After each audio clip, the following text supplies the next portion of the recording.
Hello दोस्तों, आपका स्वागत है गुप्त उत्तरकाल या वर्धन वंश से संबंधित। चलिए स्टार्ट करते हैं। थानेश्वर में वर्धन वंश या पुष्यभूति वंश की स्थापना किसने किया था? तो किसने किया था? राजवर्धन ने किया था या फिर पुष्यभूति वर्धन ने? तो पुष्यभूति वर्धन ने। पुष्यभूति वंश की स्थापना किसने किया था? पुष्यभूति वर्धन ने। पुष्यभूति की स्थापना किसने किया था? पुष्यभूति वर्धन ने किया था। ठीक है, चलिए आगे देखते हैं। वर्धन वर्धन की राजधानी क्या थी? थानेश्वर थी। ओके। मौखरी का राजधानी क्या था? कन्नौज था। मौखरी का राजधानी क्या था? कन्नौज था। और बकाटक का राजधानी पुरिका था। बकाटक का राजधानी क्या था? पुरिका। और मैत्रक का राजधानी क्या था? वल्लभी था। मैत्रक की राजधानी क्या थी? वल्लभी था। ठीक है, ऑप्शन ए। मौखरी का राजधानी कन्नौज, बकाटक का पुरी का। ठीक है, वकाटक का पुरी का। ठीक है, मैत्रक का वल्लभी। वर्धन वंश के संस्थापक कौन थे? पुष्यभूति वर्धन था। वर्धन वंश के संस्थापक कौन थे? पुष्यभूति वर्धन। मौखरी के संस्थापक कौन थे? ईशान वर्मा थे। मौखरी के संस्थापक कौन थे? ईशान वर्मा। और वकाटक के संस्थापक कौन थे? तो विंध्य शक्ति। ओके, वकाटक के संस्थापक कौन थे? विंध्य शक्ति। मैत्रक के संस्थापक भट्टारक था। मैत्रक के संस्थापक भट्टारक का। मैत्रक की राजधानी वल्लभी था। ठीक है, मौखरी के सॉरी दोस्तों, बकाटक का राजधानी क्या था? देखिए, संस्थापक विंध्य शक्ति था और राजधानी पुरिका था। राजधानी क्या था? पुरिका। ठीक है,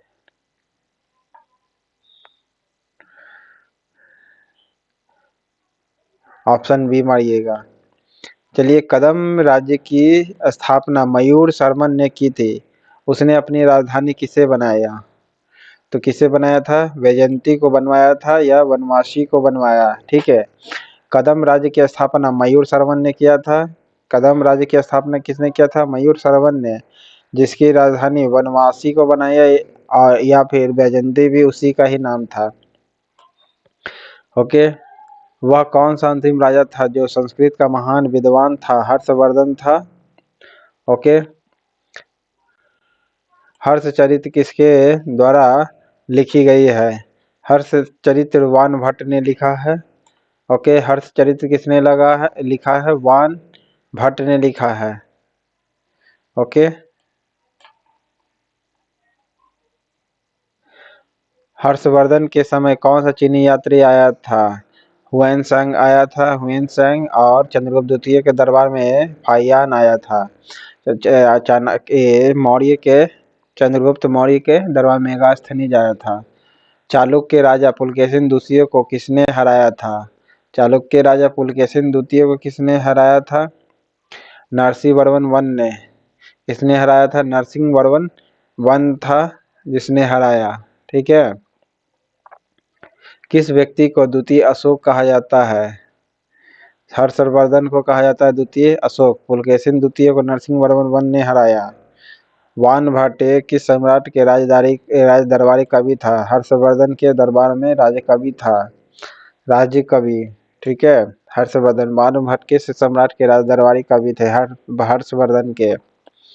ओके, हर्ष एवं पुलकेशिन द्वितीय के मध्य हुए संघर्ष की जानकारी कहाँ से मिलती है?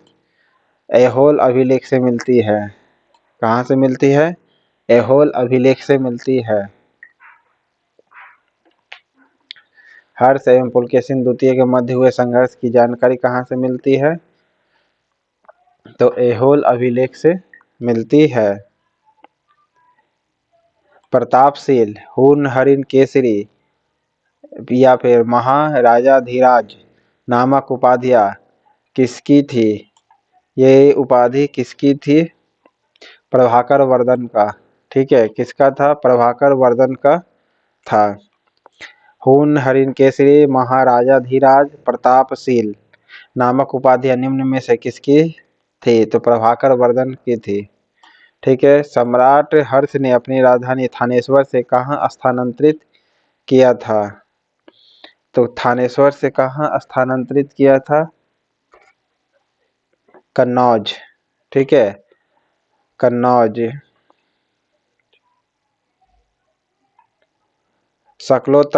शकलोत्तरापथ नाथ किसे कहा गया? उत्तरापथ नाथ किसे कहा गया था? तो हर्षवर्धन को कहा गया था, क्योंकि उत्तर की तरफ ये उत्तर का राजा था। ठीक है, उत्तर का मतलब है भारत का जो डायरेक्शन है वो। हर्षवर्धन उत्तरापथ नाथ कहा गया हर्षवर्धन को। ओके, ह्वेनसांग ने किसे शिलादित्य कहा था? ह्वेनसांग ने किसे शिलादित्य कहा था? तो ह्वेनसांग ने कहा था हर्षवर्धन को शिलादित्य, क्योंकि इसी के दरबार में आया था ह्वेनसांग। ठीक है,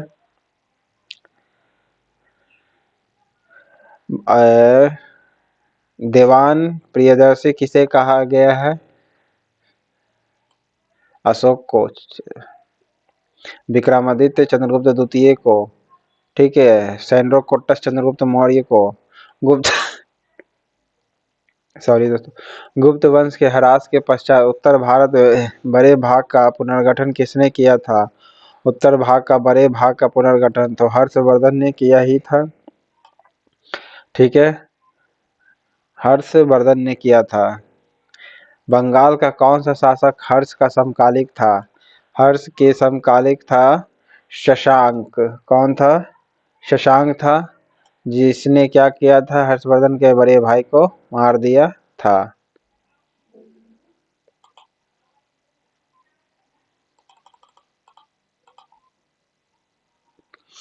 चालुक्य शासक पुलकेशिन द्वितीय ने किस नदी के किनारे हर्षवर्धन को परास्त किया था?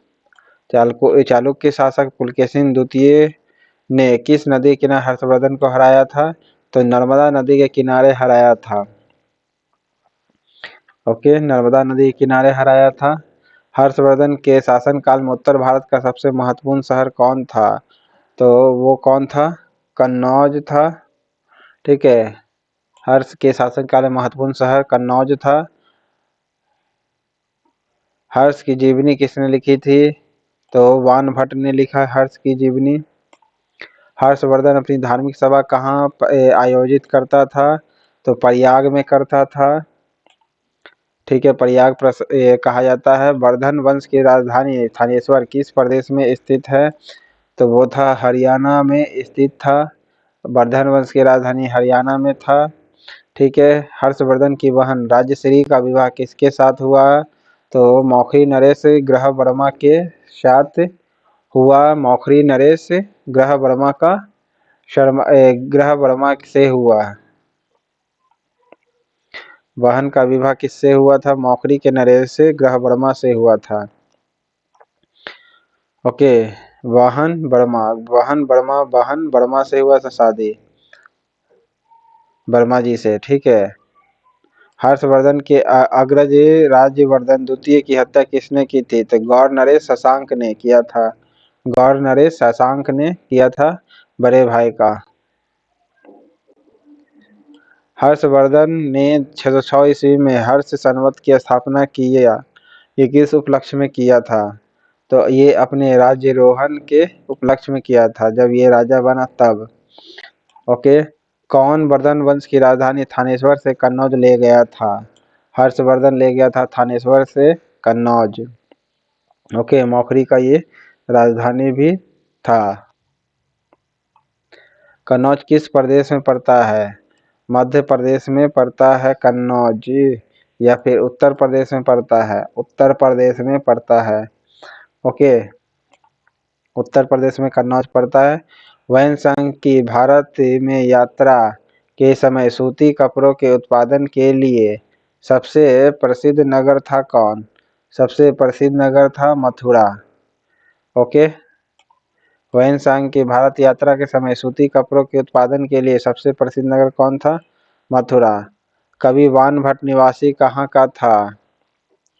तो थानेश्वर का था। कवि बाणभट्ट कहाँ का निवासी था? थानेश्वर का। नागानंद का रचनाकार कौन था? नागानंद के रचनाकार हर्षवर्धन था। नागानंद के रचनाकार कौन था? हर्षवर्धन था। ठीक है। और बाणभट्ट हर्षवर्धन के दरबार के राजकवि थे। ठीक है। सम्राट हर्षवर्धन ने 2 महान धार्मिक सम्मेलन का आयोजन किया था। कहाँ कहाँ किया था? कन्नौज में किया था और प्रयाग में किया था। ठीक है, कन्नौज और प्रयाग में। कन्नौज उत्तर प्रदेश में पड़ता है। नागानंद रत्नावली अप्रियदर्शिका नाटक के रचनाकार कौन है? तो हर्षवर्धन है। पढ़ा लिखा था, संस्कृत के महान विद्वता कहा जाता है। ठीक है। तो नागानंद रत्नावली अप्रियदर्शिका, ठीक है, हर्षवर्धन ने किया है। हर्षवर्धन ने नागानंद की रचना किया। ये भी पूछ सकता है रत्नावली की रचना किसने किया? तो हर्षवर्धन ने ही किया। प्रियदर्शिका का हर्षवर्धन ने ही किया। तीनों को एक साथ भी दे सकता है। नागानंद रत्नावली प्रियदर्शिका की रचना का हर्षवर्धन ही है। ठीक है। बाणभट्ट हर्षवर्धन के ही समय में था। ओके, गुर्जरों को किस शासक ने पराजित किया था? तो हर्षवर्धन ने किया। गुर्जरों को किसने हराया था? हर्षवर्धन ने हराया था। ओके, आज भी भारत में ह्वेन को याद किया जाता है। तो किस लिए किया जाता है? तो सी यू की के लिए जाना जाता है। सी यू की के लिए ह्वेन को आज भी जाना जाता है, जो एक बुक था।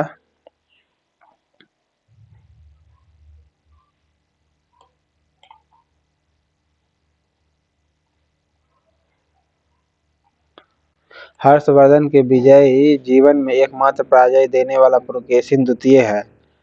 कहाँ का ये शासक था? तो ये कहाँ का शासक था? बतापी का। ओके, पश्चिमी चालुक्य का था, जो नर्मदा नदी के तट पर हर्षवर्धन को एकमात्र युद्ध हराया। हर्षवर्धन ने अपनी पुत्री का विवाह वल्लभी नरेश से किया, जो कि उसकी एक बड़ी कूटनीति उपलब्धि थी। वल्लभी नरेश का नाम क्या था? तो वो क्या था? शशांक था या फिर ध्रुवसेन द्वितीय था? ध्रुवसेन द्वितीय ही था। ठीक है। क्या नाम था? ध्रुवसेन द्वितीय।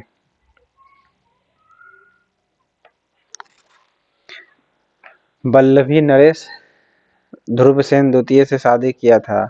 ग्रह वर्मा का बहन से शादी किया था। बहन वर्मा, ठीक है, बहन का विवाह वर्मा से जी से किया था और बेटी का विवाह किया था ध्रुवसेन द्वितीय से। ठीक है। 641 ईस्वी में किसने चीन के राजा ताई सुंग के पास एक राजदूत भेजा था? चीन के पास किसने एक राजदूत भेजा था?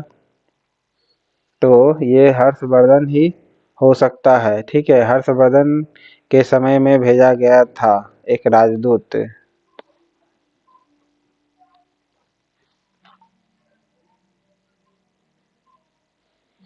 हर्षवर्धन के भारतीय मिशन के जवाब में चीनी सम्राट ताइशुंग ने 3 चीनी मिशन हर्षवर्धन के दरबार भेजे, जिसमें एक मिशन हर्षवर्धन के मरने के बाद पहुंचा था।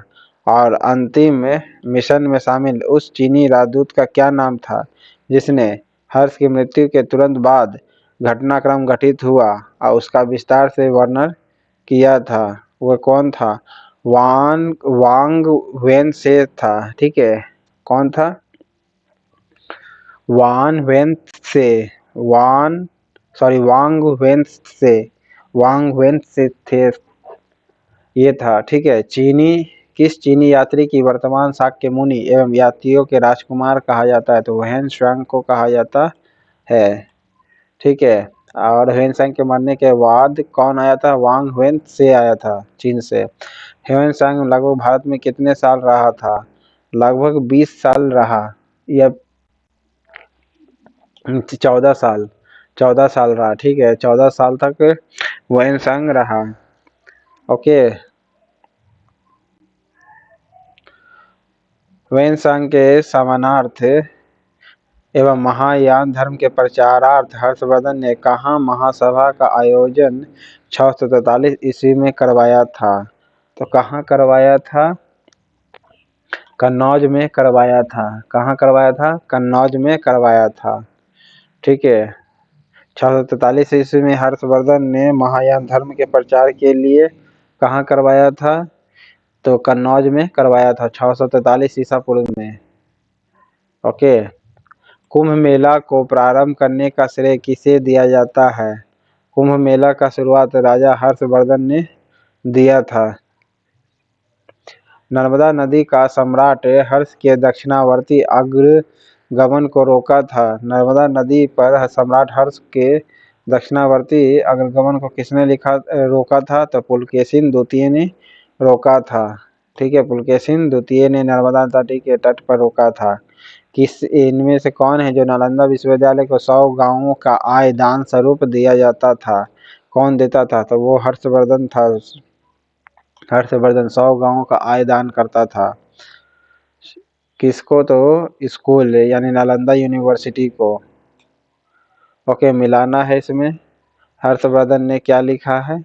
तो प्रियदर्शिका रत्नावली नागानंद हर्षवर्धन ने लिखा है। वान भट्ट ने क्या लिखा है भाई? हर्ष चरित्र लिखा है। ठीक है, एवं कादम्बरी लिखा है। ए का 4 मिलाइएगा। ए का 4 और डी का 1। ए का 4 डी का 1, ये दोनों में से कौन है ये देखना है। मिलाते हैं। नीति शतक के, श्रृंगार शतक और भक्ति शतक के लेखक है भर्तृहरि। तो बी का 2, ए ऑप्शन हो जाएगा। ठीक है, नीति शतक, श्रृंगार शतक और सूर्य शतक के लेखक कौन है? मयूर सेन है। ठीक है, कौन है? मयूर सेन। सूर्य शतक के मयूर सेन है। नीति शतक, श्रृंगार शतक, भक्ति शतक भर्तृहरि, ये सब भर्तृहरि ने लिखा है। कादम्बरी बाणभट्ट ने लिखा है। हर्षचरित्र भी बाणभट्ट ने लिखा है। ऑप्शन ए मार दीजिएगा। इनमें से कौन जो है हर्षवर्धन के दरबार से संबंध नहीं था? कौन? कालिदास का। ठीक है, कौन इनमें है जो हर्षवर्धन के दरबार में नहीं था? तो कालिदास नहीं था, ये चंद्रगुप्त द्वितीय के दरबार में था। बाणभट्ट था, भर्तृहरि था जिसमें नीति शतक, श्रृंगार शतक की, भक्ति शतक की रचना किया था, और मयूर ने शौर्य शतक का रचना किया था। ये भी हर्षवर्धन के दरबार में था। मिलाना है। कथन कौन सही है? हर्षवर्धन ने किसी नवीन शासन प्रणाली को जन्म नहीं दिया। बिल्कुल सही है। हर्षवर्धन ने गुप्त शासन प्रणाली को कुछ संशोधनों के साथ अपनाया था। जी हाँ, इसी कारण से जन्म नहीं दिया। ऑप्शन ए सही है। सही दोनों है। व्याख्या कौन सही सुमेलित है ये बताना है। ओके। अवंती हर्षवर्धन का प्रधानमंत्री को कहा जाता था अवंती सिंहनाद। महासेनापति को कहा जाता था कुंतल सेनापति, यानी अश्व का सेना का सेनापति। ठीक है, कुंतल सिंहनाद महासेनापति कहा जाता था। ठीक है, सिंहनाद महासेनापति। अवंती हर्षवर्धन का प्रधान मंत्री था। ओके।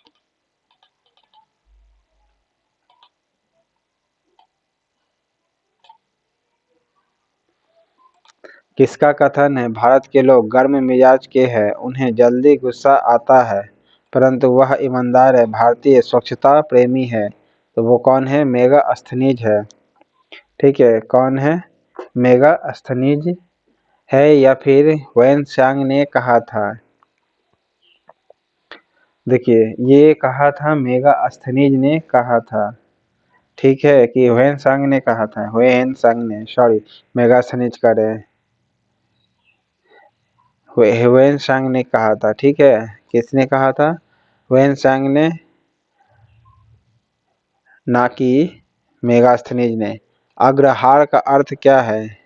अग्रहार का अर्थ है ब्राह्मणों को दिए जाने वाला टैक्स मुक्त भूमि, यानी अग्रहार का अर्थ है ब्राह्मणों को दिया जाता था टैक्स, भूमि टैक्स अनुदान। ठीक है, जमीन दान किया जाता था यानी ब्राह्मणों को।